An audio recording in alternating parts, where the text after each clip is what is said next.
অনেক ভাই প্রশ্ন করে থাকেন সামনে লাইলাতুল কদর, যে হুজুর লাইলাতুল কদরে কি আমল করব, লাইলাতুল কদরের নামাজটা আমি কিভাবে আদায় করব। এটা অনেক ভাই আমাকে প্রশ্ন করেন। এ ব্যাপারে ভালো করে মনে রাখতে হবে। এই ব্যাপারে একটা হাদিস নবী করিম সাল্লাল্লাহু আলাইহি ওয়াসাল্লাম থেকে বর্ণনা আছে। আল্লাহ নবী সাল্লাল্লাহু আলাইহি ওয়াসাল্লাম বলেন, মান কামা লাইলাতুল কদরি ঈমানান ওয়া ইহতিসাবান গুফিরা লাহু মা তাকাদ্দামা মিন যামবি। অর্থাৎ আল্লাহ নবী সাল্লাল্লাহু আলাইহি ওয়াসাল্লাম এই রাত্র উদ্দেশ্য করে আলাদা সালাতের কথা বলেছেন, আলাদা নামাজের কথা বলেছেন এই রাত্রে উদ্দেশ্য করে। নবী করিম সাল্লাল্লাহু আলাইহি ওয়াসাল্লাম বলেন, কেউ যদি ঈমানের সঙ্গে ইহতিসাবের সঙ্গে চেতনা ও বিশ্বাসের সঙ্গে কেউ যদি এই রাত্রে সালাত আদায় করে, গুফিরা লাহু মা তাকাদ্দামা মিন যামবি, আল্লাহ তার পূর্বের জীবনের গুনাহকে মাফ করে। সুবহানাল্লাহ। এখন প্রশ্ন, কোন সূরা দিয়ে হুজুর এই নামাজটা আদায় করব? অনেকেই হয়তো এর কথা জানা আছে বা অনেকেই কথা জানেন যে সূরা ফাতিহা একবার, ইন্না আনজালনাহু ফি লাইলাতুল কদর 10 বার, কুল হুয়াল্লাহু 10 বার, এমন কোনো কিন্তু বিষয় নয়।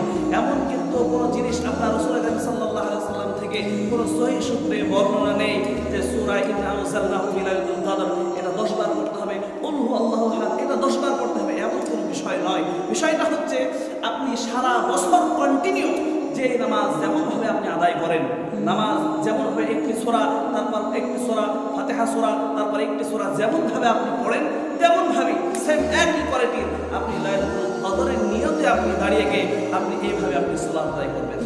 অনেকেই জিজ্ঞাসা করেন, ভাই নাওয়াইতু আন কিভাবে নিয়াত করব? নাওয়াইতু আন ওয়া সাওয়ালিল্লাহি তাআলা রাকাতে সালাত নাকি ভাই? এভাবে কিন্তু ভাই এই যে আমরা নাওয়াইতু আন, অনেক ভাই আমাকে এটা প্রশ্ন করেন, ভাই এই নাওয়াইতু আন মুখস্থ করতে তো অনেক লম্বা সময় লাগে, এত মুখস্থ হয় না, তাহলে কি আমি সালাত আদায় করবো না? তাহলে কি আমি নামাজ পড়বো না? ভাই একটা জিনিস আপনাকে মনে রাখতে হবে যে আপনার ইন্টেনশনটাই এটাই হচ্ছে আপনার নিয়ত। আপনাকে আলাদাভাবে নিয়ত পড়া বা আপনাকে নিয়ত মুখস্থ করা এটা আপনার জন্য কিন্তু জরুরি নয়, বরং আপনি লাইলাতুল কদরের উদ্দেশ্যে আপনি নামাজ আদায় করছেন, এইরকম ভাবেই আপনি সালাত আদায় করবেন, এইরকম ভাবেই আপনি লাইলাতুল কদরের উদ্দেশ্যে দুই রাকাত করে নিয়াত করে আপনি সারা বছর যেমন ভাবে পড়েন, লাইলাতুল কদরের উদ্দেশ্যে এই রাতে দুই রাকাত করে আপনি লাইলাতুল কদরের উদ্দেশ্যে দাঁড়িয়ে গিয়ে সালাত আদায় করবেন। তাহলে এই রাত্রি কবে থেকে শুরু হবে? এই যে লাইলাতুল কদরের সালাত আমরা কবে থেকে পড়ব? তো লাইলাতুল কদরের সালাত এটা হচ্ছে রমাদানের শেষ দশক থেকে আমাদের করতে হবে। রমাদানের শেষ দশকের রাত্রিগুলোতে লাইলাতুল কদরের নিয়তে আমাদের সালাত আদায় করতে হবে, নামাজ পড়তে হবে। যদি আমরা লাইলাতুল কদর যদি পেয়ে যাই, তাহলে লাইলাতুল কদরটা এত ফজিলত নবী করিম সাল্লাল্লাহু আলাইহি ওয়াসাল্লাম বলেছেন, এটা হচ্ছে 1000 মাস অপেক্ষা উত্তম এমন একটি রজনী, এমন একটি রাত।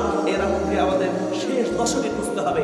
তাহলে শেষ দশকে যদি আমরা না পারি, তাহলে আমরা শেষ দশকের বেজোড় রাত্রিগুলোরে, যেমন আপনার 21-এর রাত্রি, 23-এর রাত্রি, 25-এর রাত্রি, 27-এর রাত্রি, 29-এর রাত্রি, 5টি রাত আমাদের ভারত, বাংলাদেশ, পাকিস্তান এগুলো শুধু দেখা যায় 27শে রমজানের দিন মসজিদগুলো একদম মানুষে লোড হয়ে যায়, মসজিদের জায়গা থাকে না, এমন হয়ে যায় না ভাই? এমন হয়ে যায়। কিন্তু এটা তো বিষয় নাই। নবী করিম সাল্লাল্লাহু আলাইহি ওয়াসাল্লামকে যে আপনার লাইলাতুল কদরের তারিখ বলে দেওয়া হয়েছিল, কিন্তু আল্লাহ পাক সেটা উঠিয়ে দিয়েছেন। তার লাইলাতুল কদরের তারিখ এটা হচ্ছে সুনিশ্চিত। আল্লাহ নবী সাল্লাল্লাহু আলাইহি ওয়াসাল্লাম বলেছেন, কিন্তু শেষ দশকের যে কোনো বেজোড় রাত্রি কিন্তু তারিখ আল্লাহ রাসূল নির্ধারিত করেন নাই।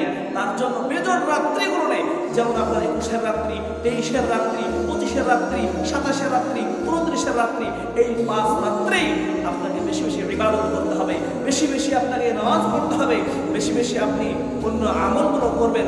যদি আপনি লাইলাতুল কদর পেয়ে যান, আপনার ভাগ্য খুলে গেল।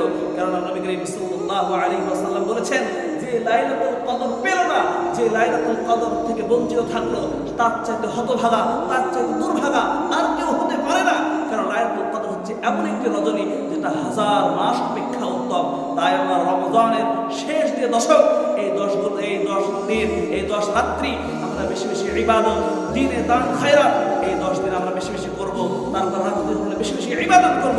আল্লাহ তাআলা আমাদের সকলকে এই রাত্রে খুঁজে পাওয়া, এই রাত্রে আমাদেরকে বেশি বেশি তালাশ করা, লাইলাতুল কদর তালাশ করে ইবাদত করা আমাদেরকে তৌফিক দান করুন। সকলে বলুন আল্লাহুম্মা আমিন, আল্লাহুম্মা আমিন। আসসালামু আলাইকুম ওয়া রাহমাতুল্লাহি ওয়া বারাকাতুহু।